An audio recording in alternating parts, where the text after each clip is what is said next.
यह समय खासकर चुनौतीपूर्ण है। ऐसे समय का सामना करने में हमारी मदद करने के लिए आध्यात्मिकता क्या भूमिका निभा सकती है?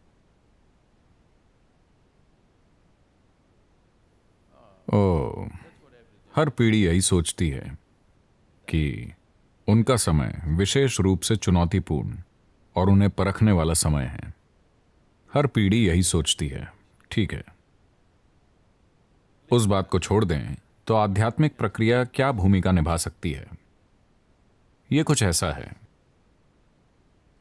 अगर आप कुछ भी अच्छी तरह करना चाहते हैं, मान लीजिए कि आप अच्छे से ड्राइव करना चाहते हैं, तो आप अपनी कार को जितना अच्छे से जानते हैं उतना ही बेहतर आप उसे चला पाएंगे। क्या ऐसा है? हाँ, क्या ऐसा है?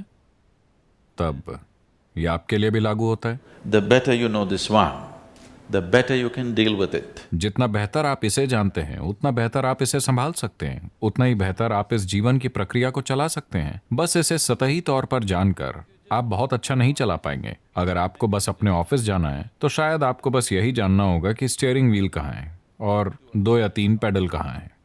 लेकिन अगर आप इसे फॉर्मूला 1 ट्रैक पर चलाना चाहते हैं तो बेहतर होगा कि आपको सब कुछ पता हो, उस कार के चलाने की और काम करने की हर चीज पता हो, है ना? तो अगर आप फास्ट ट्रैक पर चलना चाहते हैं तो आपको इसके बारे में काफी ज्यादा जानने की जरूरत है। अगर आप बस किसी तरह जिंदा रहकर चले जाना चाहते हैं तो आपको इसके बारे में ज्यादा जानने की जरूरत नहीं है। मेरा मानना है कि जब आप खुद को उदयमी कहते हैं तो आप फास्ट ट्रैक पर होने की योजना बना रहे हैं। अगर आप फास्ट ट्रैक पर होना चाहते हैं तो इसकी ऐसी कोई चीज नहीं होनी चाहिए जो आप नहीं जानते। आपको पता होना चाहिए कि इसे कैसे चलाना है। जब मैं सबसे अच्छा कहता हूं, देखिए अभी अगर मैं अपनी आंखें बंद करूं और यहां खड़ा रहूं और कोई इस हॉल में आता है तो मैं आपको बता सकता हूं कि इस हॉल में कैसा इंसान आया है। इसके साथ अपने ऑफिस में आप अच्छा कर सकेंगे, है ना? हाँ या ना? आपके ऑफिस में कोई अंदर आया, अगर आप बस उसे देखते हैं तो आप जान जाते हैं कि आपके ऑफिस में कौन आया है। क्या यह एक बड़ी बात होगी? ओह, मुझे क्या करना होगा, मुझे कौन सा महान योग करना चाहिए? नहीं, ये एक योगी का गुण नहीं है। आपका कुत्ता भी ये जानता है। हाँ या ना? आपका कुत्ता सोफे के नीचे बैठा है, सामने दरवाजे पर कोई आया, वो जानता है, वो जान जाता है कि कौन आया है। हाँ या ना? ऐसा क्यों है कि आप चूक जा रहे हैं?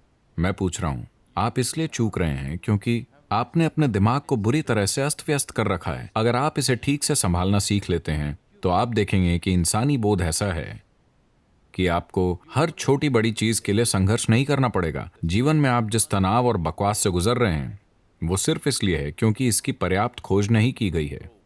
तो आध्यात्मिक प्रक्रिया का मतलब ऊपर देखना या नीचे देखना नहीं है, इसका मतलब है भीतर की ओर देखना। क्योंकि जितना ज्यादा आप इसके बारे में जानेंगे उतना ही कुशलता से और उतना ही सफलता से आप इसे चला पाएंगे।